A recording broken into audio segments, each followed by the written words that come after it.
जननीं सर्वदां देवीं रामकृष्णं जगद्गुरुं पादपद्मे तयो श्रित्वा प्रणमामि मुहुर्मुहुः। पूजनीय एवं श्रद्धेय सन्यासीबृंद, स्नेहेर ब्रह्मचारी भाइरा एवं एखाने उपस्थित श्रद्धेय भक्तमंडली, आमरा आज सकाले मंगलारतीर माध्यमे এই দিনটির উদযাপন শুরু করেছি। তিথি পূজা উদযাপন শ্রী শ্রী মায়ের জীবন এবং বাণী আলোচনার জন্য এই ধর্মসভা আহুত হয়েছে। মায়ের সম্পর্কে কিছু বলতে গিয়ে আমরা খানিকটা অস্পষ্ট হয়ে যাই। যারা আমাদের জীবন দেবতা, যারা আমাদের জীবনের অধিষ্ঠাত্রী দেবী, তাকে বর্ণনা করতে গিয়ে আমরা খানিকটা আবছা হয়ে যাই, অস্পষ্ট হয়ে যাই। কিন্তু তথাপি বামন হয়ে চাঁদ ধরার প্রয়াসের সামিল আমরাও যেন মাকে অনুধান করতে ভালোবাসি, মায়ের কথা বলতে ভালোবাসি। কোন সন্তানই না মায়ের কথা বলতে ভালোবাসে? মায়ের সম্পর্কে অনেক দৃষ্টিকোণ থেকে অনেক সাধক চিন্তা করেছেন, অনুধান করেছেন, নিদিধ্যাসন করেছেন।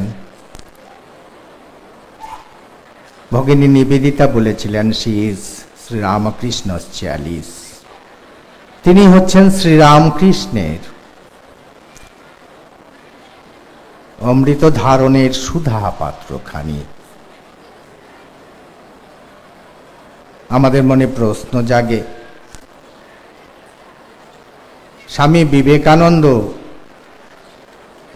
শ্রীরামকৃষ্ণের প্রধান শিষ্য শুধু নন,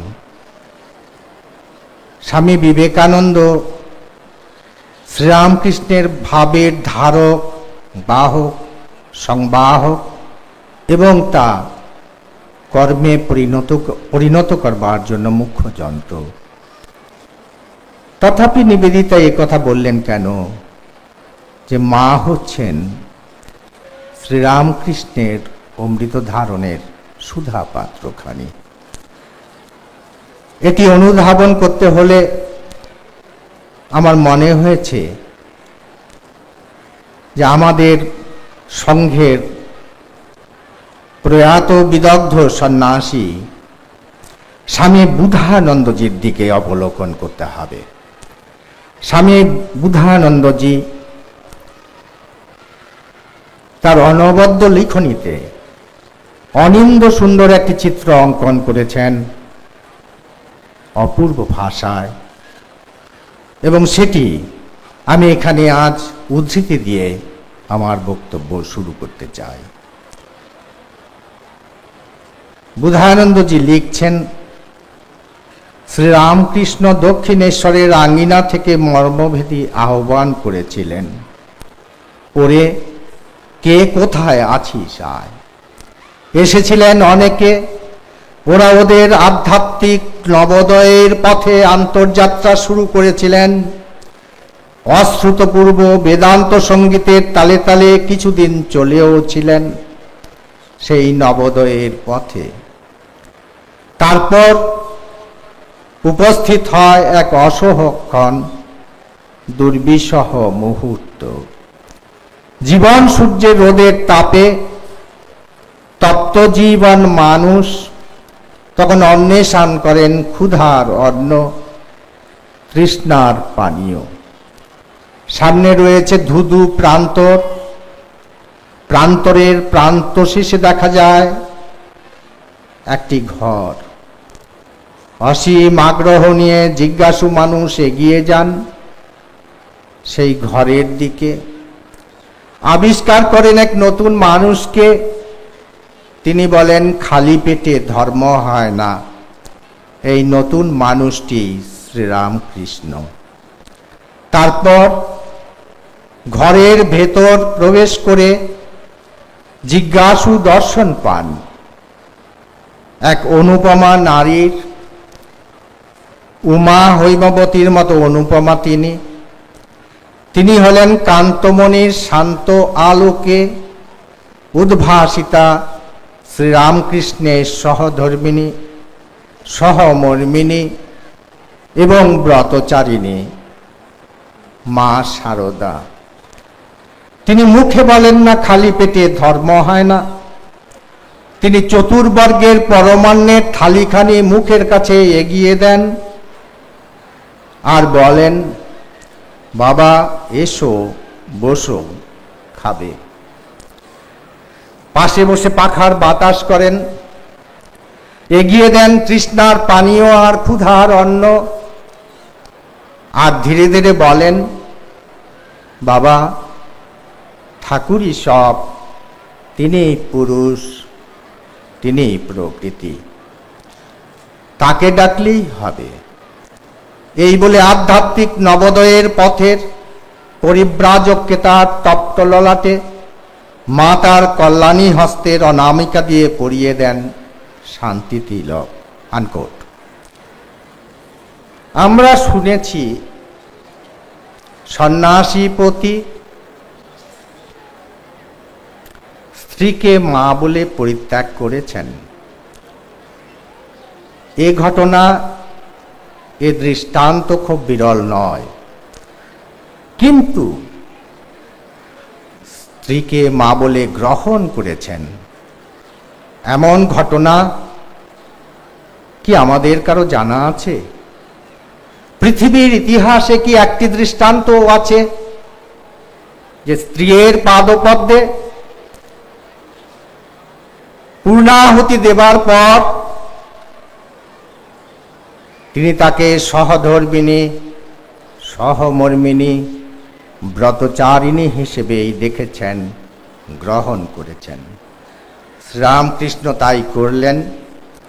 মা ষোড়শী রূপে ফুল চন্দন দিয়ে পুজো করলেন, পরস্পর পরস্পরের আধ্যাত্মিক একাস্তিত্ব অনুভব করলেন। অথচ চিরকালীন সংস্কারের উপর এই যে বিপর্যয়, এই আঘাত মা শারদা অবিচলিত চিত্তে সইলেন, বইলেন। তবু কিন্তু মা আমাদের অবগুণ্ঠনবতী।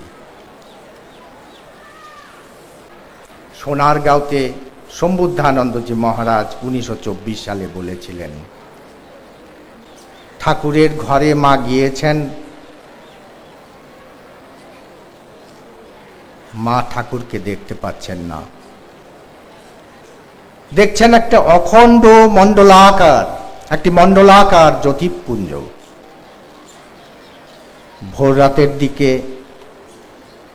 সেই জ্যোতিপুঞ্জ থেকে বেরিয়ে এলেন ঠাকুর, মাকে দেখে বললেন, ও তুমি সেই।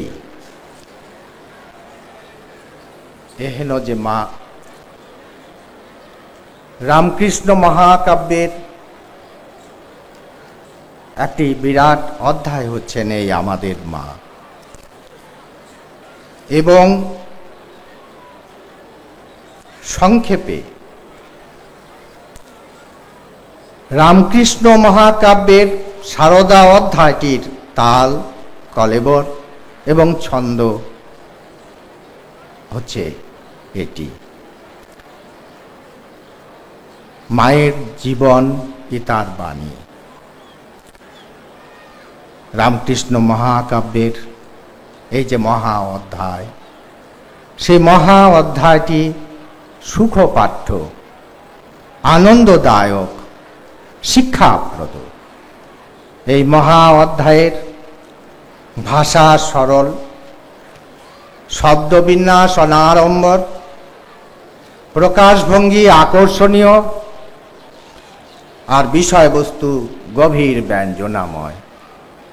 এই অধ্যায়টিতে ছত্রে ছত্রে রয়েছে সত্যের শিক্ষা, মানবিকতার শিক্ষা, ভালোবাসার শিক্ষা, উদারতার শিক্ষা, ধৈর্যের, সহ্যের, ত্যাগের, ক্ষমার, করুণার, মমতার, আত্মপ্রত্যয়ের, সর্বোপরি সব ব্যাপারে সকল অবস্থায় অবিচল থাকার শিক্ষা, প্রাপ্তিতেও অবিচল, অপ্রাপ্তিতেও অবিচল।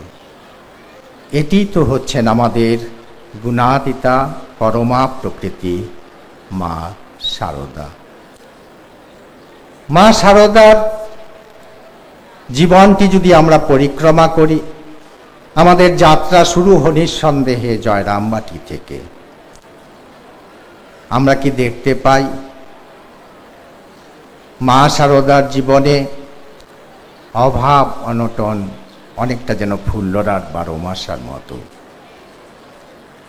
তবু মা কি শান্ত, কি সংহত, প্রশান্ত তার মূর্তি। একটি শান্ত মাতৃত্বের ভাব মায়ের মধ্যে আমরা দেখতে পাই তার বাল্যকাল থেকেই। জয়রামবাটিতে প্রচণ্ড দুর্ভিক্ষ, বহু লোক অর্ধাহারে অনাহারে মৃতপ্রায়। রামচন্দ্র মুখুজ্জে বৃত্তে দরিদ্র, কিন্তু চিত্তে ছিলেন তিনি ঐশ্বর্যবান। রামচন্দ্র মুখুজ্জে উজাড় করে দিলেন তার সংবৎসরের যে খাবার যে গোলাতে রয়েছে, সেই গোলার দ্বার উন্মুক্ত করে দিয়তাম ভোজ্যতাম, খিচুড়ি রান্না করা হচ্ছে, পরিবেশন করা হচ্ছে।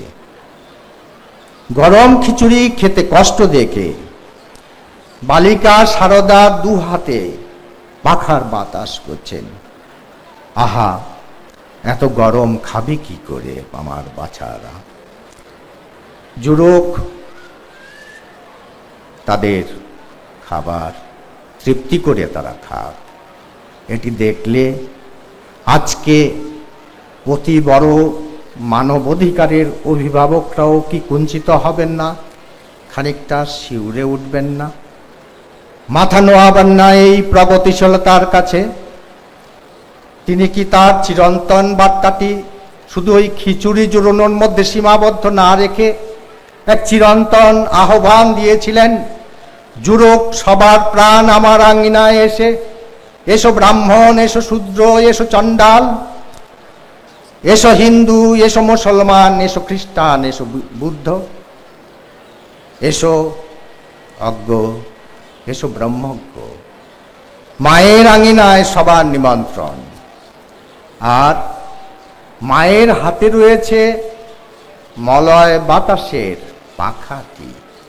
মলয় বাতাস ঘাস আর বাঁশ ছাড়া সবকিছুকে চন্দন কাঠে পরিণত করে দিতে পারে। তাই তো করলেন মা। আমরা দেখতে পাই মা ঘাস এবং বাঁশকেও চন্দন কাঠে পরিণত করছেন। চিন্তা করুন, স্মরণ করুন আমজাদের কথা, স্মরণ করুন শিরোমণিপুরের সেই ডাকাতদের কথা, স্মরণ করুন চৌর্যবৃত্তির দায়ে বিতাড়িত সেই ভৃত্যের কথা, বেলুর মঠ থেকে যিনি গিয়েছিলেন বাগবাজারে মায়ের কাছে নালিশ করতে। তারা সবাই তো ছিলেন ঘাস আর বাঁশ, কিন্তু মায়ের মলয় বাতাসে তারাও হয়েছিলেন চন্দন। আগেই বলেছি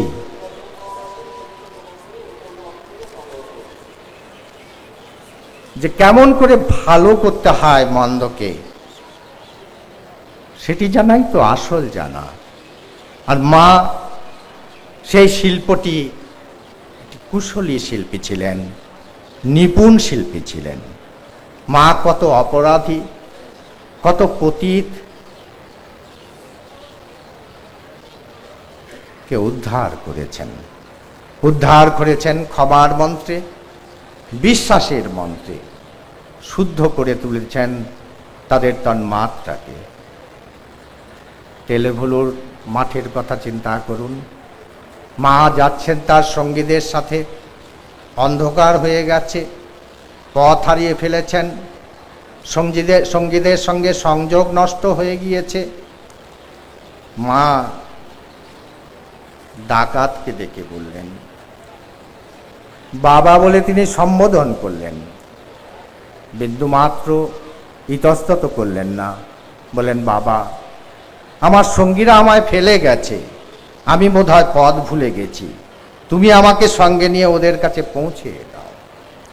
ডাকাত মুক্তির হাত ধরে বললেন, মা, আমি তোমার মেয়ে সারদা, সঙ্গীরা ফেলে যাওয়ায় ভীষণ বিপদে পড়েছিলাম, ভাগ্যিস বাবা তুমি এসে পড়লে। হঠাৎ ওলট পালট সেই দস্যু দম্পতির হৃদয়। পরবর্তী ঘটনায় দেখা যায়, মাকে তারা শুধু আশ্রয়ই দিলেন তা নয়, তারা মাকে দিয়েছিলেন সেবা, যত্ন, স্নেহ আর শ্রদ্ধা। আর দস্যু ফিরে পেলেন তার হারানো মনুষ্যত্ব, জেগে উঠল তার সুপ্ত বিবেক। এ তো হলো জয়রামবাটি এবং তেলেভুলুর কথা। এবার চলুন দক্ষিণেশ্বরে। দক্ষিণেশ্বরে আমরা দেখতে পাই এমন একজন নারী, যিনি পদস্খলিতা, সাধারণের দৃষ্টিতে যার চরিত্র প্রশ্নাতীত নয়, যিনি সমাজে অবহেলিতা। তার মা ডাকেও সমদর্শী মা স্থির থাকতে পারছেন না। ঠাকুরেরও ভালো মন্দের যিনি ভার নিয়েছেন, ঠাকুর যার কাছে পূর্ণম এবং অবশিষ্যতে, সেই মা ডাক শুনে বেহিসেবি হয়ে গেলেন। পতিতারমণির হাতে তুলে দিলেন ঠাকুরের ভোগের থালাখানি। ঠাকুর অভিমান করলেন। ঠাকুর বললেন, কথা দাও, কথা দাও, তুমি আর এমনটি কখনো করবে না। মা কথা দিলেন, কিন্তু শর্তহীন নয় সেই কথা, মেরমেরে আপসী কথা নয়, স্পষ্ট বললেন। কিন্তু মা বলে ডাকলে কি করবেন তা বলতে পারছেন না। মনে হয় জীবভৃত যুগ ঈশ্বর শ্রী রামকৃষ্ণ খুশি হয়েছিলেন এই ভেবে যে ঠাকুরের সারদা সাধনা আজ সম্পূর্ণরূপে সফল। মাতৃত্বের পূর্ণ উদ্বোধন মাতৃহৃদয়ে হয়েছে এই দেখে। চলুন দক্ষিণেশ্বরের আরেকটি ঘটনা। আপনারা সবাই জানেন সেই লক্ষ্মীনারায়ণ মারোয়ারির কথা। ঠাকুর নিলেন না ওর টাকা, পাঠিয়েছিলেন মায়ের কাছে, মাও নেননি। ভাবতে পারেন মা যে যুগে জন্মেছিলেন সেই যুগটা কেমন ছিল। একজন সাধারণ গ্রাম্য মহিলার পক্ষে এই টাকার লোভ সংবরণ এত সহজ ছিল না, বিশেষ করে দারিদ্র্য যখন পথে পথে, প্রতি মুহূর্তে, প্রতিক্ষণে। তাছাড়া আমরা যদি বিশ্বের পরিপ্রেক্ষিতে, প্রেক্ষাপটে দেখি এই ঘটনাটিকে, তাহলে কি আমরা দেখতে পাই না যে মা জন্মেছিলেন এমন একটা সময়ে যখন কার্ল মার্কস, অ্যাঙ্গেলসের দ্বান্দ্বিক বস্তুবাদ, ফ্রয়েডের জৈববাদ আটলান্টিক মহাসাগর অতিক্রম করে ভারত মহাসাগরে তার ঢেউ আসতে পড়ছে। তখনও জাপল সার্ট, আলবেয়ার কামুর জন্ম হয়নি, কিন্তু তাদের যে অস্তিত্ববাদ তার পদসঞ্চার পূর্ণ মাত্রায় শোনা যাচ্ছে। সেই সময়েও কিন্তু আমাদের মা সারদা দৃঢ়ভাবে প্রত্যাখ্যান করেছিলেন লক্ষ্মীনারায়ণ মারোয়ারির প্রস্তাব।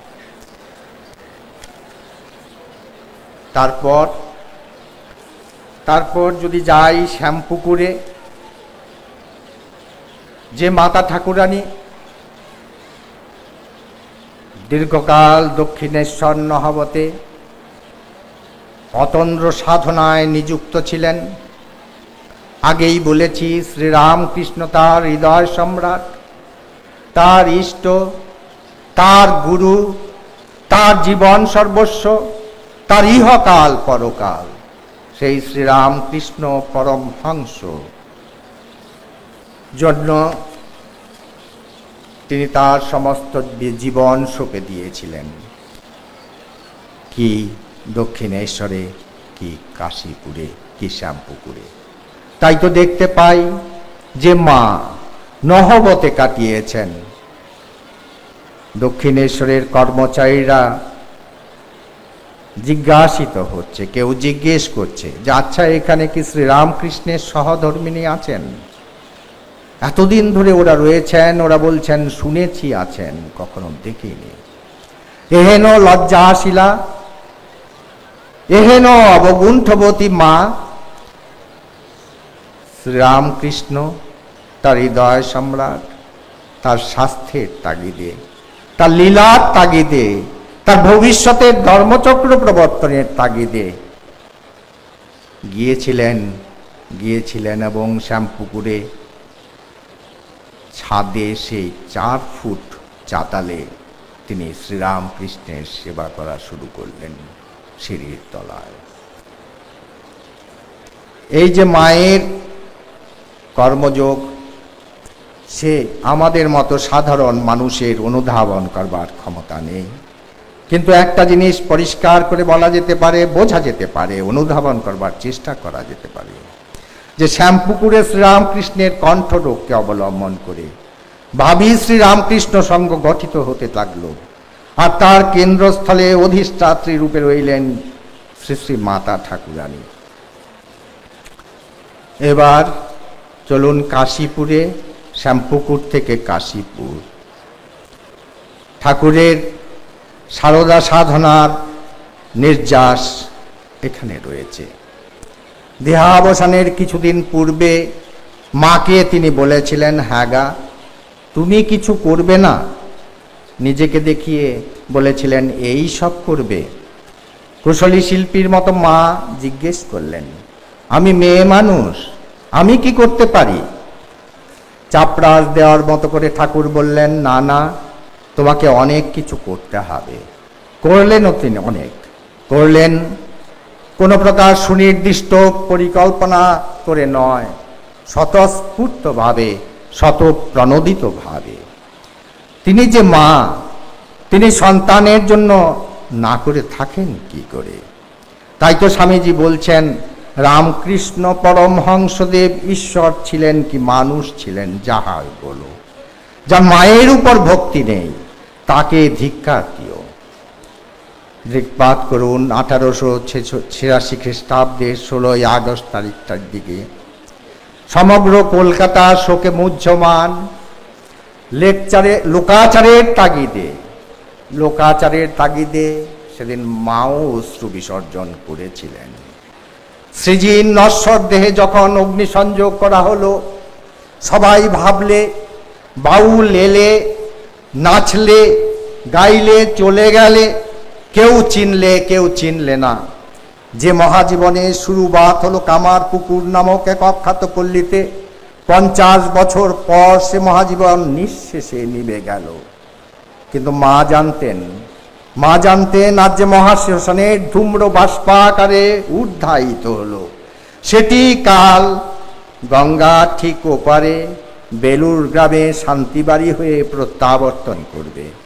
প্রত্যাগমন করবে ভক্তের হৃদয়ে, প্রতিষ্ঠিত হবেন মায়ের হৃদয়ে। আর মা বলবেন, তুমি আর আমি কি আলাহি ডাকবো?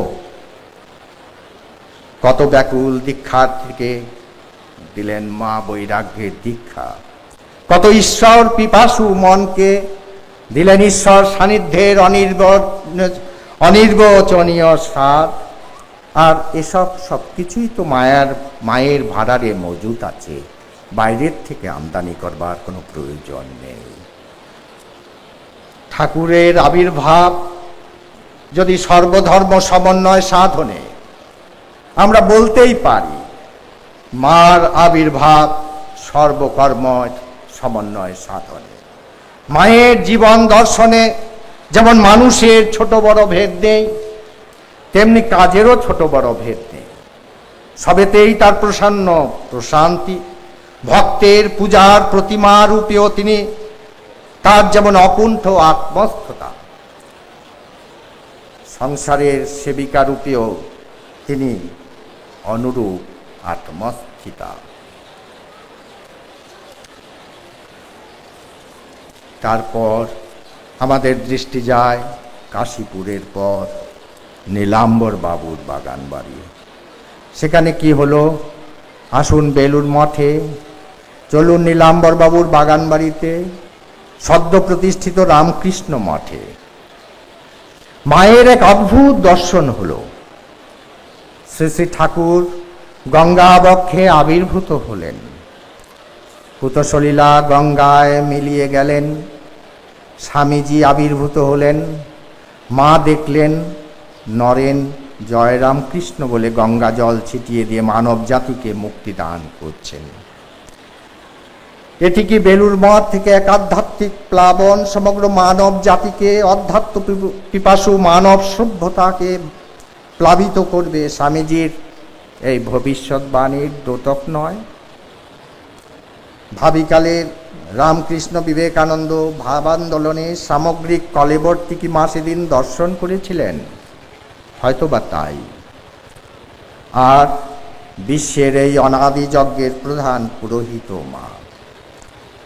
শ্রীকৃষ্ণ শুধু অর্জুনকে বিশ্বরূপ দর্শন করিয়েছিলেন, আর কাউকে নয়। মা এখানে বিশ্বরূপ দর্শন করালেন সবাইকে, আমাকে, আপনাকে, সবাইকে। যারা এসেছিল তাদের, যারা ভাবিকালে আসবেন তাদেরও। এ প্রসঙ্গে স্মরণ করা যেতে পারে যোগীন মায়ের একটি দর্শনের কথা। শুদ্ধিদানন্দজি বলছিলেন যে মায়ের আটপৌরে জীবন দেখে অনেকের সংশয় হয়, অনেকের সন্দেহ জাগে। এমনই কখনো কখনো সংশয়ের মেঘ আবৃত করেছে যোগীন মার চিত্তকে। যোগীন মা ধ্যানরতা, গঙ্গার কাছে, গঙ্গার পাড়ে তিনি ধ্যান করছেন। শ্রীরামকৃষ্ণের মহাসমাধি হয়ে গেছে। ধ্যানের মধ্যে হঠাৎ যোগীন মার এই বৃত্তি হলো যে মা তো ৮-১০ জন রমণীর মতোই, তো তিনি কি করে জগন্মাতা? রামকৃষ্ণ আবির্ভূত হলেন যোগীন মার সামনে ধ্যানাবস্থায়। বলেন, যোগীন, এ কি তোমার হীন বুদ্ধি? দেখেছ গঙ্গা, পুতসলীলা গঙ্গা, পবিত্রতা স্বরূপিণী গঙ্গা, সেই গঙ্গায় পুতিগন্ধময় কত কিছু ভেসে যাচ্ছে। তাই বলে গঙ্গা কি অপবিত্র হয়? ঠিক তেমনি সারদা পবিত্রতা স্বরূপিণী গঙ্গার চাইতেও বেশি পবিত্র। এহেন যে মা, এই মা অনেক বছর কাটিয়েছেন বাগবাজারে। সেই যে বাগবাজারে তিনি কাটিয়েছেন, অনেক ঘটনার সাক্ষী সেই বাগবাজার। দুটি ঘটনার অবতারণা করা যেতে পারে এখানে। শ্রীরামকৃষ্ণের মহাসমাধির পর শ্রীরামকৃষ্ণকে সূক্ষ্মরূপে অন্তরে ধারণ করে যিনি শ্রীরামকৃষ্ণ কৃপারই মহতী প্রকাশ হিসেবে বিরাজিত ছিলেন, তিনি আমাদের মা, মা সারদা। আপনারা সবাই জানেন, আমরা সবাই জানি, সেই বেলুড় মঠ থেকে তাড়িত চৌর্য বৃত্তির দায়ে ভৃত্য গেলেন মায়ের কাছে, নালিশ জানালেন। খানিকক্ষণ পর বাবুরাম মহারাজ স্বামী প্রেমানন্দজি এসছেন। প্রেমানন্দজিকে মা বললেন, বাবুরাম, এই ভৃত্যকে আবার চাকরিতে বহাল করো। বাবুরাম মহারাজ প্রমাদ গুনেছিলেন সেদিন। স্বামীজির কড়া নির্দেশ, এই ভৃত্যকে বেলুড় মঠের চৌহদ দিতে ঢুকতে দেওয়া যাবে না। তাই বাবুরাম মহারাজ সভয়ে মাকে সব নিবেদন করলেন। মা কড়া নির্দেশ দিলেন, নরেনকে বলো আমি বলেছি। সেই ভৃত্যকে নিয়ে বাবুরাম মহারাজ এসেছিলেন। আপনারা সবাই জানেন স্বামীজি কি বলেছিলেন। খুব চালাক, হাইকোর্টে চলে গেল। সে যাই হোক, কিন্তু এখানে আমরা কি দেখতে পাই? এই যে মায়ের স্পর্শকাতর মন, এই যে মায়ের মননশীলতা, এই যে মায়ের মনের সজীবতা, ওই যে যারা সবার পিছে সবার নিচে সভারাদের মাঝে, ওই মানুষগুলোর জন্য মায়ের চোখের যে জল, আজকে যারা বড় সমাজতাত্ত্বিক, তাবর সমাজতাত্ত্বিক, সমাজবিদ, সমাজ বিজ্ঞানী, তারাও কিন্তু পরস্পরের দিকে তাকিয়ে বলবেন, ওই শোনো অশনি সংকেত। বিচারকহীন বিচারালয়ে মা যে বিচার করলেন, আধুনিক বিচার ব্যবস্থা তা কুর্নিশ না করে পারেন না। এখানে নেই কোনো প্রক্ষালন, আছে ঊর্ধ্বগতির সম্প্রসারণ। আর কি মা বললেন? বললেন, যদি শান্তি চাও মা, তবে অপরের দোষ দেখো না, নিজের দোষ দেখো। এটি কি মা সেই চিরন্তন আহ্বান করলেন? তিনি কি বলতে চাইলেন তার ছেলে মেয়েদের যে দেখো, তুমি আত্মবিশ্লেষণ করো, আত্মসমীক্ষা করো, সমীক্ষা করে তুমি এক পরিব্রজ্যায় চলো, এক অভিসারে চলো। সেই অভিসার, সেই পরিব্রজ্যা হচ্ছে মনুষ্যত্ব থেকে দেবত্বের অভিসার, দেবত্বের পরিব্রজ্যা। আত্মসমীক্ষা সাধনের এই চিরন্তন আহ্বান মা অত্যন্ত সহজ সরল সাধারণ ভাষায় বললেন, যদি শান্তি চাও তবে অপরের দোষ দেখো না, নিজের দোষ দেখো। মা আমাদের কাছে একটি ভাষ্য দীপশিখা হয়ে দীপশিখা প্রজ্বলিত করে দিয়ে গেলেন। যে দীপশিখা প্রচণ্ড ঝঞ্ঝাবাত, তার মধ্যেও ক্ষুব্ধ হবার নয়, এক নতুন দেবী, এক নতুন আলোর দিশা দিয়ে গেলেন তিনি।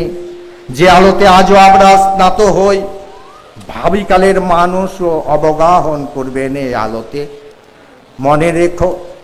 মনে রেখো তোমার একজন মা আছেন, পাতানো মা নয়, সৎ মা নয়, সত্যিকারের মা।